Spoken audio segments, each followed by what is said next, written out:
We have engaged numerous provinces. We are literally moving around province by province trying to digitize schools, wrap up. Yeah. I think currently we are sitting well above 1.3 million domain names.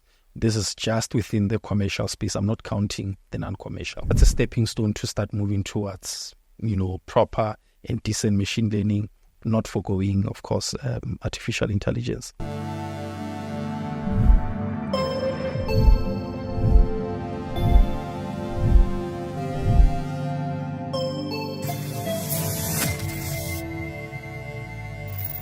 Hello and welcome to this episode of ITWeb TV.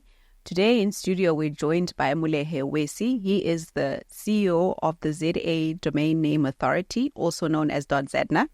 ZADNA manages and regulates the ZA name space, including domains like .co.za, net.za and org.za, as well as web.za. Molehe joins us today to chat to us more about some of the trends that they might be witnessing in the domain space, domain name registration space, what his organization is doing around, regulating and monitoring all of that activity over there, and what he foresees in terms of, this local internet space or internet ecosystem. Molehe, welcome. Thank you for having me. How are you doing? I can give you the polite brief, or you can please go. Give me anything. Yes. I think it's been hectic, considering that it's our financial year end, which is April, similar to any other SOE. In the same breath, we're wrapping up all activities in line with other associations that we are related to. So everything is all happening all at once. And really, one has to note the election or electoral period is also adding a little bit of strain on our operations, because there's some expectation in terms of the work that we do that we have to be active on. Okay. Yep. And do you mind sharing what that is, like in terms of you? I wouldn't have thought of .ZADNA being playing a role in terms of or whatever in whatever capacity around the elections. Can you just share with us exactly what that entails? While in the main, we don't focus on, misinformation and all the other bad stuff that surrounds any campaigning or any other person who has nefarious intention. We mainly focus on, prohibition of misutilization of the domains. Okay. Against or infringing on anyone else's right. And what you might find is during this time, that's when, people start registering these domains and start using them for all other illicit activities around the electoral period. So that's our role. Okay. Yeah. And what have you guys witnessed so far, with in terms of this year's elections? What if you give me a stat? Yeah. So I wouldn't be able to recall a stat, but most of the queries that we receive, we refer to our sister entities, which is ICASA and the Film and Publications Board, because that's right square in their domain, which they have the mandate legislatively to deal with the misinformation, either from platforms or from any other entity using any other channel that they regulate. On our side, we just look, anyone registering something that's quite funny from a domain side, we say, hey, don't do it, or we take it away. What's quite funny? Give me an example, maybe. Anyone trying to imitate one of the political parties, impersonation, that's one of those things where they use that domain to really share misinformation. Okay, so is that, sorry to jump in there, is that domain impersonation like we were speaking at before our interview? We were just talking about, is that what it is? That's what it is. And it also has other facets where, other than now the electoral period, people use it for Molehe Wesi, or actually registering a domain name in the likeness of an entity, myself, pretending to be that entity or the person to try to, get money in one way or the other, or information from their victim. Yep. And so what would be the recourse then for that person who's being, or not person, for organization, or let's say, like you said, a person being impersonated? What is their recourse, or how do you... At the moment, there's a number of touch points. Most importantly, especially if the crime has already been committed and you have now became, a victim, which is unfortunate, you have to go open up a case with SAPS and try to share as much details with them. And come on our site, which is the regulator site, which is .ZADNA, engage us. You can get access to us through our email, our socials, or whichever channel that you feel comfortable engaging us on. Or otherwise, you engage the registry, which is the one that manages the commercial side. We'll get to that one later when we engage. So the registry is called ZA Registry Consortium, in short, ZAC. They also have a means or a channel to allow citizens or organizations to engage them if they've been in one defrauded, for a lack of a better word. Or otherwise, you go directly to what we call a registrar, which could have registered the name on behalf of that person that has committed the crime. Yeah. And if I go to SAPS, do they know what to do? Like, I'm sure we have to fill in an affidavit maybe. And then what? What is... The steps. Yeah. So fortunately or unfortunately, I think we learned through what we call tender scams. You must be familiar with those, where you get a random email from an alleged individual from Department of Corrections telling you, hey, Simnik, you got a tender. Please complete this form. Please don't fall for that. But it's the easiest one, though. It is. It is. It is. Look, a lot of people, because those committing the crimes, they tend to take advantage of the economic situation in the country to say, you are an emerging entrepreneur for whatever aspirations you have. They find your data wherever they found it, and they will give you this impression that, hey, you have gotten this tender or you're about to get it. Yeah. And they're very persuasive. Now, the first thing that you need to look out for is, is this a .gov.za? Okay. And in most of the times, it's not. You'll find that they have written something funny as Department of Corrections.co.za or whatever it is. Then the simplest thing is don't respond.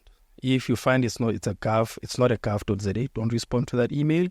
Rather notify the regulator, which is us, and the registry, especially if the name is registered as a .org.za or a .co.za.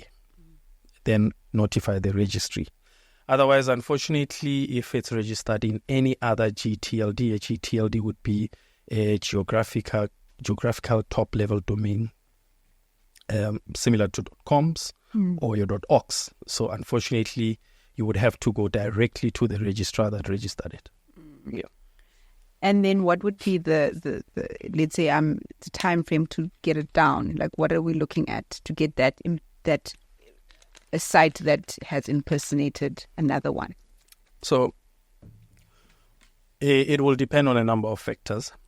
One of them being that if these individuals have indeed hijacked or spoofed a legitimate site, so it might be quite difficult to take it down. In most cases, it is quite quick. For those that we need to put this disclaimer forward, for those that we are able to pick up and those that are reported, it's quite quick to halt or put a server halt or even delete them to a certain extent once we have done the investigation. So in terms of turnaround times, I would say between 2 and 3 days, give or take. If we receive it, we halt the service of that particular domain, and then there's further investigation that will then lead to either a deletion or a termination of service. I think we started like backwards. At the start of our conversation, I mentioned that ZADNA is like the regulator, and you guys manage domain names. These are, I'm guessing, related. It's the .za domain or gov.gov.za, .org.za. So just to hear from you, if you can just tell the audience exactly what it is that the organization does, day to day. Day to day. There's quite a number of activities, but in the main, one has to also inform those that will be watching the episode that we do not currently fully regulate because we are still undergoing a process of incepting our regulatory instruments in a form of regulations. But in the absence of regulations, we have policies that are guiding people on how to behave within the space. And we are assisted by a number of parties that I have to acknowledge. I have already mentioned that we have a commercial registry, which is ZAC. They look after .co.za, org.za, web.za, and net. Okay. So, is net? No, you're saying? Net's still around. It's still there. It's still there. So they have their own rules governing them, and it's expected. And ZAC is doing a good job of putting out policies and charters that manages those 4 second-level domains. Then you have your other ones. You have AC.za, which is for universities, yes. being managed by TNet. You have edu.za, which is being managed by POSIX. You have gov.za, which is being managed by CETA. Military, which is mail.za, which is being managed by CETA also. Then you have school.za. Currently is being under the curatorship or the caretaker status by ZAC, because we are in the process of appointing a school.za administrator. Those are just the ones that are still active. Then you still get nom.za. What's nom.za? Name. Oh, okay. The name. It's a second-level domain name which is available to any citizen within the country. Of course, there's requirements for you to gain access to it. You can apply for it online. There is agri.za, there's Gronda. Some of these are still live, some are not live. Okay. But these are some of the key ones that one could just mention. Okay, so you said, the regulation part is not necessarily all that, that ZADNA would focus on. Like, so the other part, would it be the management of the domain names, right? Okay, for management, to avoid being a referee and a player at the same time, that's why we have the people that I've mentioned. Okay. So they act as registries, SLD administrators and operators, and moderators to a certain extent. By moderator, I mean there are second-level domains which are only closed to specific individuals, specific entities. School.za, for example, that's only for schools. So you go through a moderated process to get access to it. To get that. Yeah. Okay. And other than managing these through these partners or stakeholders, we also, of course, on the commercial side, they have what we call registrars. Your registrars, these are entities, individuals that are able by law to sell domain names to registrants, which is normal South Africans or companies. That's really the core. Then you get the other part, which is awareness of the space. Okay. So that's where you guys would be driving, like, just to make people aware of this. Exactly. Yeah, okay. I think similar to this conversation, it's just simply raising awareness. Over and above speaking to the converted, hoping those will be the viewers of the episode. It will land on someone else's lap to say, hey, I didn't know about this. Then it's how we drive our education. The other part is over and above awareness. We have programs where we develop those that are interested to partake within the space to be active by just giving them introductory, skills to start off their journey and start, being inquisitive and poking holes. Once they are ready, then they'll move on to other tracks. If, of course, budget allows, we have an introductory DNS technical training offered with partners. We also have an advanced one. So these are just the conduits, and then, of course, from time to time, revisiting policies, advising the ministry on numerous trends and developments around the space. Okay. Yeah. So if I'm a business and I want to have my own business domain name, what are the steps that I would need to do? I would say identify a registrar or a reseller that will serve your needs at whatever price point. Is that okay? Is it it's a price point thing? Because I was going to ask, is it an easy process to do that? But it's quite easy. The colleagues, I'll give kudos to them because I joined in 2020. They develop quite an easy customer onboarding process. Okay. through numerous interventions and changes. Not to say they were painful from what I hear and what I know. Yeah. But it's quite easy. You find the one that you like. Most of the systems that are available from the RAS side and the reseller side are automated. They enable you to search from searching, register, pay, and then you have your domain, and then it's propagated and you're done. You're good to go. Okay. Oh, wow. Okay. You mentioned, that you joined in 2020 and that was at the height of COVID. A lot of stuff wasn't being done and, so how was, coming into this position and, how was it navigating and being new to this role and trying to find your feet as well? What was that experience like for you? To sum it up, I would say interesting and scary. Interesting in a sense that there was a heavy reliance on the services that everyone in that value chain offered. Okay, yes. And we needed to be on top of our game because everyone was going online. Yeah. And that's the scary part. Yeah. Because you didn't have room to fail.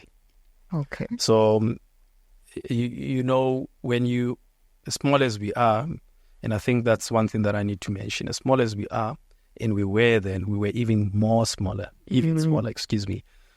What I picked up is now the spotlight was on us to say, hey, deliver as a regulator. Now we needed to onboard a lot of people, which I've just mentioned, to say, hey guys, please gear yourselves up.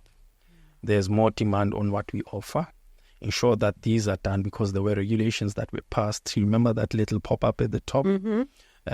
Cite some of the work that the colleagues were doing. So really, it was during that time. And in the same breath, we needed to evolve. Evolve in a sense that, we gotten used to having in contact, in-person awareness campaigns, engagements, but these were not allowed. You went online. Now, how are you going to meet Molehe Wesi in Lusikisiki if they don't have the access that they require? You just had to be innovative. Everyone was on social media. Yeah. Then that's when we transitioned to be more involved within the digital marketing sphere, driving our campaigns there. I think for that year, it was one of the first years where we ramped up that activity, that side, held a number of webinars with partners. And I think we cast the net as wide as possible. And really that was around the core of our activities. Yeah. How much did you guys spend on your digital marketing? How was it? Not enough. I'm merely throwing it out because I can't remember the figure.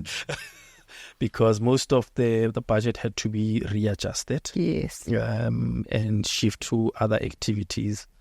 I think we didn't spend that much. It's only now we're ramping up our expenditure in terms of digital marketing and all activities around that. Yeah. What would be the ideal budget for you guys to do all the things the work that you would like to achieve? It's an interesting question. I wouldn't throw a figure out. Ballpark figure. I would say for me, one that will permit me to reach a population of people between 16 and 64. Okay. And the rationale behind that is not to say the other ones are irrelevant, but that's when, you start engaging those that are either preparing to become part of the workforce or those that are transitioning out. Okay. And it's important for me because they need to understand what benefits does the namespace hold for them. Because a 16-year-old today might be the 35-year-old tomorrow who owns a conglomerate or leads a conglomerate. Yeah. So they need to understand the importance of owning a .za domain name vis-a-vis the other ones. I'll just call them the other ones. Okay. And just to find out from you, you mentioned that you had a small team joining and then, I think you've grown a bit now. How big is the team? Can you just give me a makeup of the team? Currently, we're sitting at just about 19. 19 people? 19, yeah. Oh, the next just it will be like maybe like 50 or something. It's small. It's a small, we quite an efficient entity. Yeah. I mean, it grew from when I joined, we were around about 7 or 8. Really? Yeah. So is that a number that works? Like, can you do all the things that you need to do with that amount of people, like just under 20 people? For now, it does, Okay. but one wants to do more. Okay. And the doing more, it's around the changes within the internet ecosystem. They demand you to have certain functions. So it's quite important to have those functions well within the legislation that we currently have to be able to either protect, because the core function of a regulator is to protect and raise consumer awareness, while, of course, you're doing the other technical bits. Where are your, if you can, I don't know if you're able to share with us, but like, where are your gaps? Where are the gaps? I would say currently the gaps are sitting on the side of the regulatory side, where we would need more capacity, especially now we are heading into finalizing the regulations themselves, reviewing policies, and all of those. We need to have more people there. On the side of marketing, PR and marketing, we need more capacity around that to start to drive, of course, the campaigns that I've just mentioned.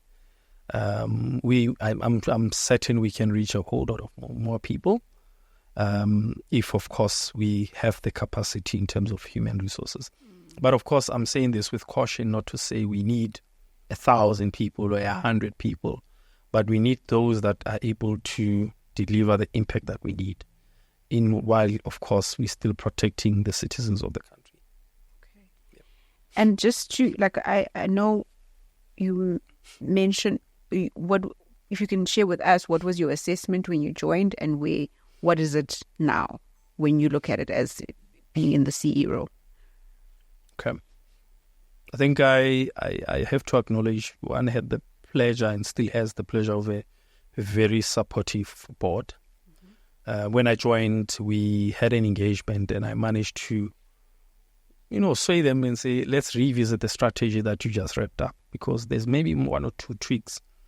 And the rationale behind it is you have just came into office and I've just come in after you. Yeah. And with that change of leadership and already what's happening within the country with the lockdowns, we need to revisit. And sure, we did that. And I think one of the things that we looked at was, in the main, create a customer or a stakeholder-centric organization. For those that are not in the knowing, ZADNA, unique to any other SOE, we have, of course, the organization with its staff reporting to the board through the CEO. And then above the board, we have members. Members can be any South African citizen with ID number or an ID, a valid ID. And then, of course, with that, any process is ratified or endorsed by members, with, of course, limited within legislation and their articles of association, we then report to the department. So there's that dual reporting where we have members and we also have the department. Of course, it's good if you consider the fact that you look at the internet ecosystem, it's owned by everyone. So it's only rational to have a multi-stakeholder approach, to have members, and then you have the department, because members will be representative of those that consume, utilize for economic benefit. So really, we wanted to focus more on our stakeholders, engage them more, get more out of them, be it those that are within the value chain or the members themselves. The other one was to focus a little bit more in terms of our training programs and focus more on the impact. Not to say we are now training X amount of people. Really, are you training those people with a goal that at the end something will happen? And our intention was to ensure that we have proper representation of historically disadvantaged individuals within the ecosystem. And that equitable representation is still key even today. The other one is, of course, focusing on formulation of the regulations, ensuring that they are promulgated, and then we have a new regulatory dispensation under ZADNA. I think those are the key ones. And then the other one that one spoke to is really becoming a smart regulator. And what we imply about that is re-engineering our processes internally, ensuring that we are able to exceed expectation, optimizing our internal processes. I know that's flowered English, but the long and short of it, make sure that should another pandemic and God forbid happens, like COVID-19, we are able to still deliver value to our citizens. And most importantly, do that while we mature our governance controls and processes. So really that's it in a nutshell that we focused on. Thus far, what have we achieved? So I think one does not look back most of the time. But if I have to now, I would say a lot. For example, during the period of the pandemic, the space, experienced a massive net growth. Of course, like any other domain name space out there, because everyone was looking towards the internet to deliver services. While, of course, there was a decline in the subsequent year, we were able to recover and still are recovering now. And the recovery is quite good because we still are viewed as the best performing CCTLD on the continent. I think currently we are sitting well above 1.3 million domain names. This is just within the commercial space. I'm not counting the non-commercial. Okay. So that's good performance. And one is proud to say, and of course, when I say this, it's of course through compliments that you receive to say, hey, you guys are doing well. In terms of being the biggest one within the continent also. And it could be contended otherwise, but we still remain from a commercial perspective, the one that is still sustainable. So that's one achievement. I would not claim it as my own because I found, a solid foundation. Okay. It's just a matter of one building on top of that. Regulations, we were able to formulate, go to public participation. We are just at the end of the process, hoping they would be finalized in this current financial year, where we get new regulations and we are able to take our partners, our stakeholders along in, implementing those. I think in some aspects we had targets for training. We have far exceeded those for the time that we set of 5 years. Only in our 5th year now of the strategic cycle, we have exceeded the targets. The ones around, audit performance and prudence, we still perform accordingly, and we still get those clean audits, which is quite difficult considering our size, considering the mandate. Of course, people will say, no, you have a small budget. Yes, you have a small budget. But if you take all other things into consideration, whatever is expected of me is expected from, example, any other big entity. The reporting standards are the same. The prudence that we have to exercise is the same. They have an audit committee, I have an audit committee. So it's really having those processes in place. And I think ourselves, the board, the management team that we now have, and the colleagues, all of us as a collective, we have worked hard to achieve those. You mentioned the 1.3 million commercial domain names. What are the non-commercial ones? Like, do you have a number for that? And what's the difference? At the moment, I wouldn't have an exact number because they fluctuate. Okay. The biggest one is school.za. It started emerging because we started registering school.za due to our other initiative. Then you have ARC, which is ac.za. That's the higher learning, right? Higher education, including some research councils, okay. And of course, private institutions. I think according to their legislation, they call them higher education institutions, and the other ones universities, public universities. So it's for both. So the number is quite sizable.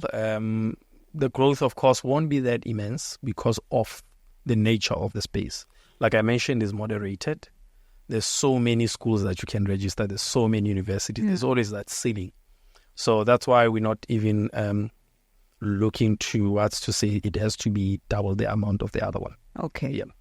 So do you think that it is that not all schools are registered, right? Mm-hmm. So do you think that we'll get to a point where all of them can actually have a domain name? That's actually quite true, because sometimes when I've searched for schools that are not, like, let's say not in the metro somewhere, and then you look for the online, you're like, oh, they don't have an online presence. Well, they don't have a name, like, not a name, they have a name, but it's not, they don't have a website for the school. Yeah.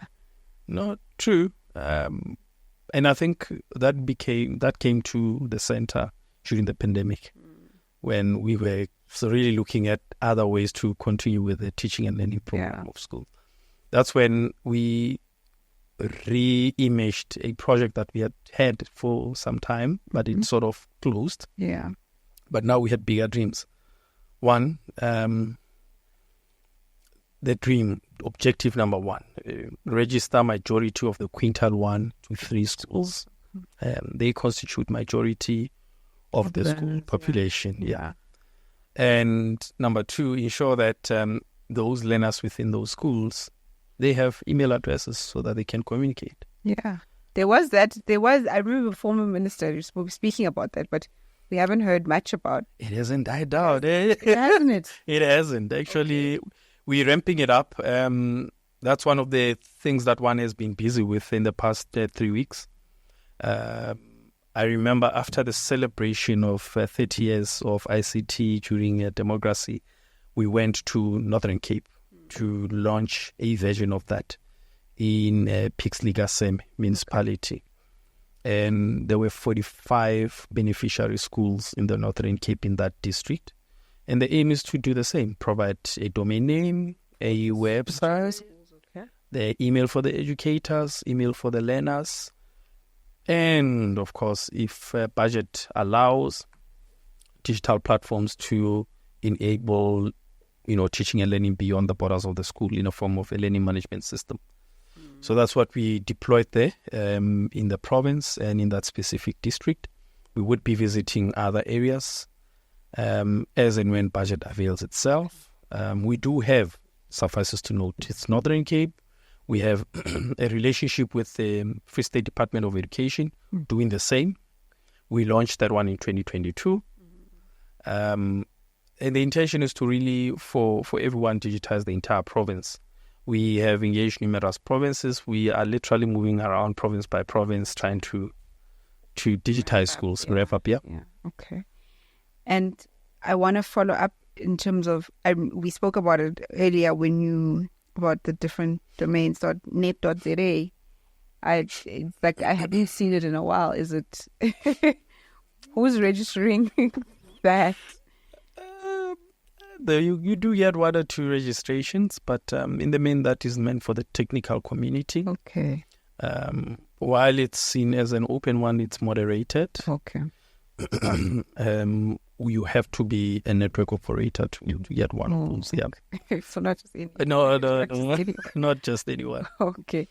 I also just want to check with you now, like just we're seeing proliferation of social media and universal internet access.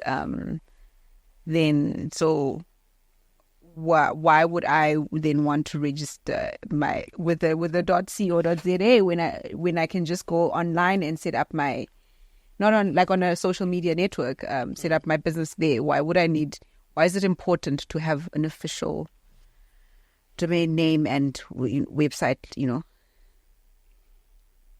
I think I'll use the cheesy hook line that we normally be a patriot. It is about patriotism as well. Yeah, because it's .co.za. Yeah, .co.za. I mean .za. But on the real though, the main reason behind this is, as much as you can have presence on social media, and I'm not going to take anything away from the platforms, they've done stellar work. That's where you get free reign in terms of all these other activities. you get a whole lot of very innovative scams. Okay.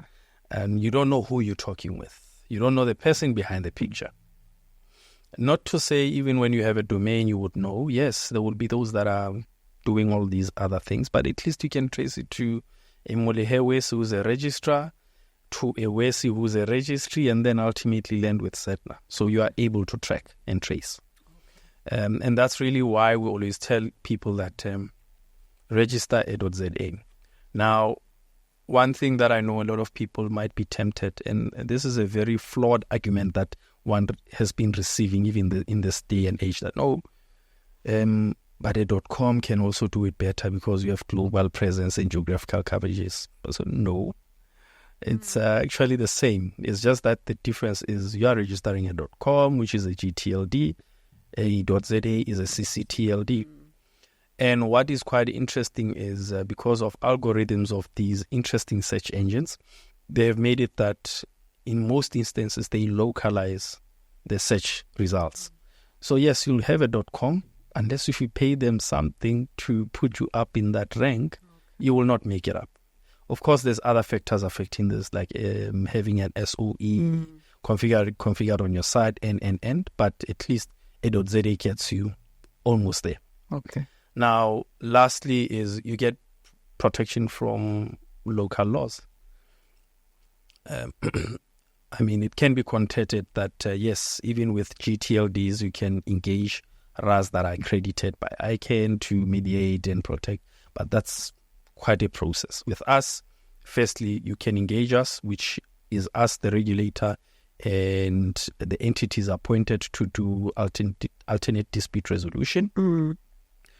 Other than that, if you don't have the funds to do so, we do offer a subsidy for people that would like to get their names back to engage in alternative dispute resolution. And then we actually assist them, not to say we'll get it done because it's subjected to a legal process, which of course has independent individuals overseeing it. And there will be a judgment. After that judgment, a ruling or a judgment is passed, and then we transfer. If they say transfer, if they say retain it to that person, we retain it to that person.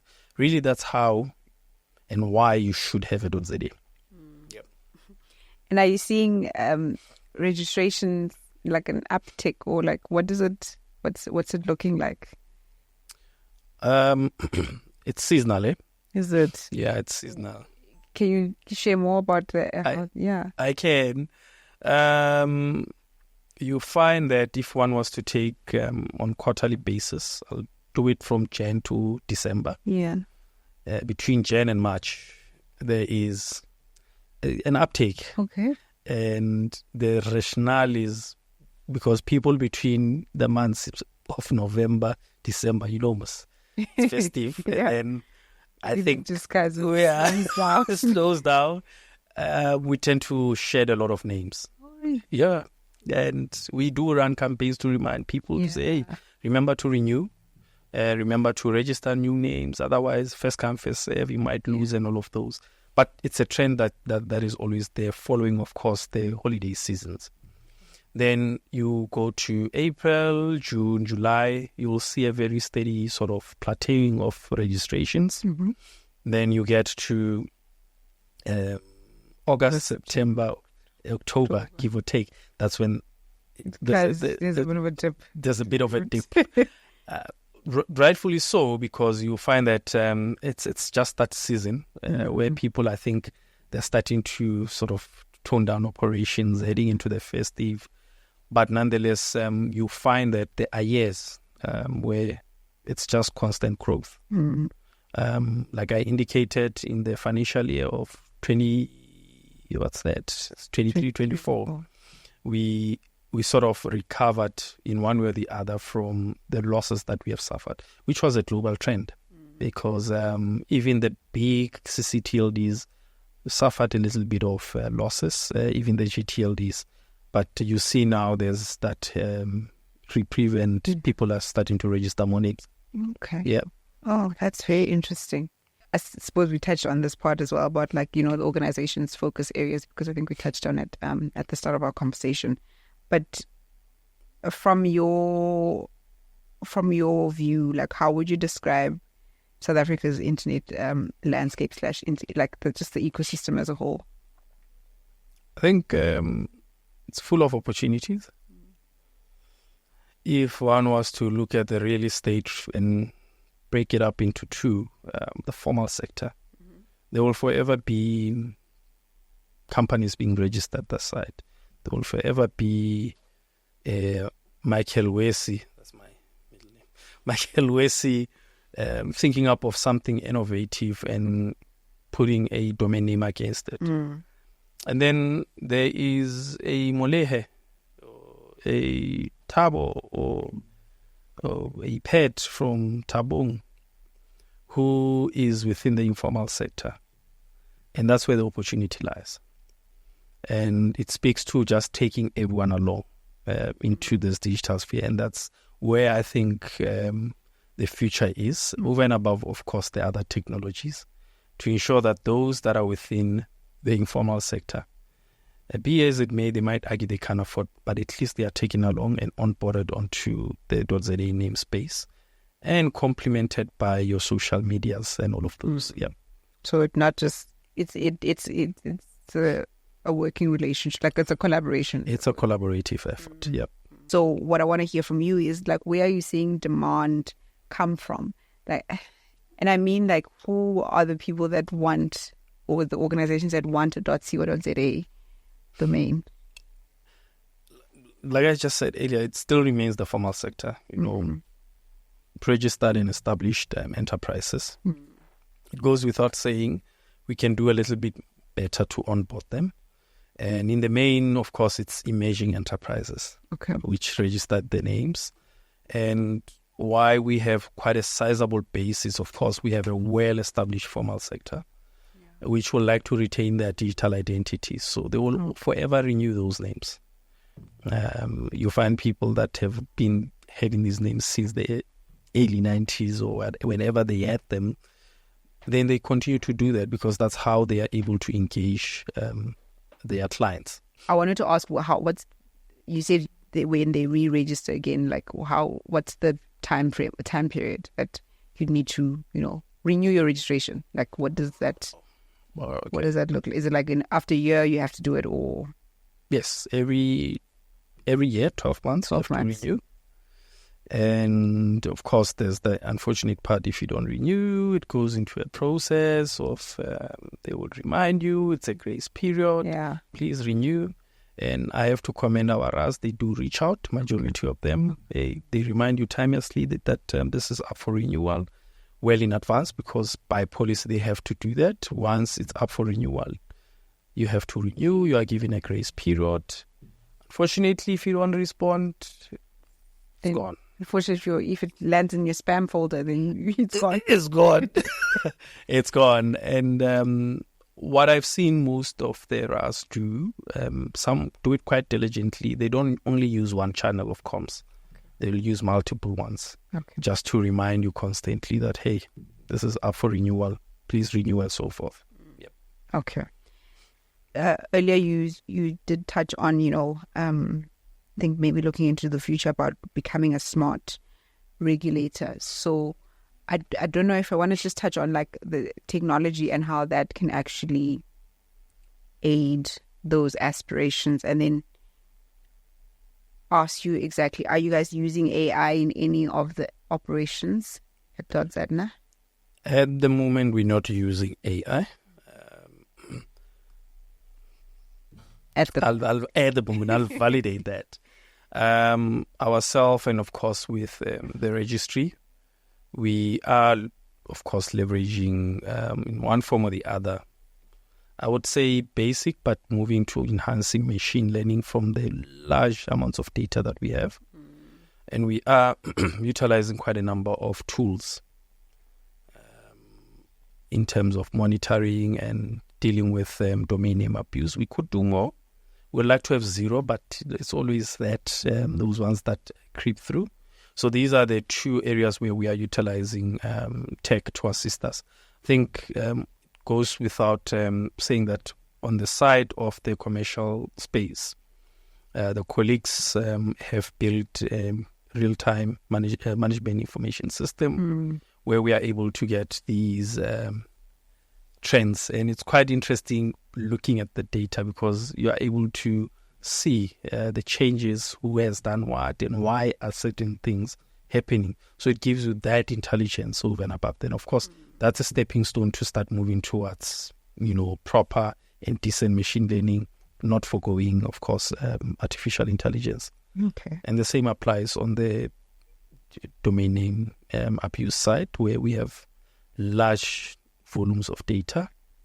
Of course, there's optimization. And I think the platform that we are currently using, they would be introducing those functionalities of AI, and we'll jump on them and say we need them because that gives you that extra edge. Yep. And also just to find out from you about, do you have, what are the applications looking like for the use of .mzansi, for example? Are we seeing, would it be .mzansi.co.za? No. No. No, it wouldn't be. If it was .mzansi, there's two ways.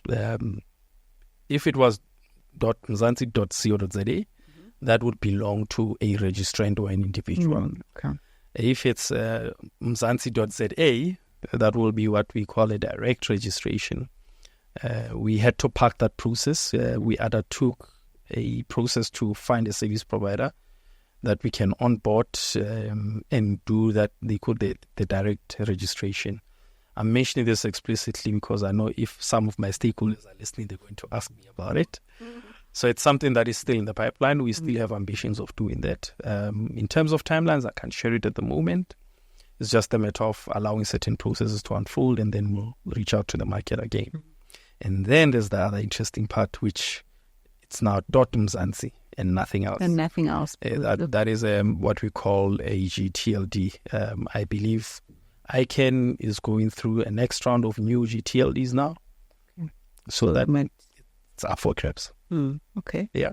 So .mzansi.za, what was, and .mzansi.co.za, what were you guys thinking about? You mentioned that it's something that's still in the pipeline, but not, what was the thinking behind it for you? So there you mean the direct registration one of mzansi.za, something similar to that. So it's people that would like to really utilize the space in a much more innovative way in one form or the other and get more out of the domain name. Because you would find others would argue, no, the co.za is limiting because I'm only using the third level. Okay. Now, if you have it at the second level, which is mzansi.za, you can add anything else in the middle that you feel free. And you have total ownership of that.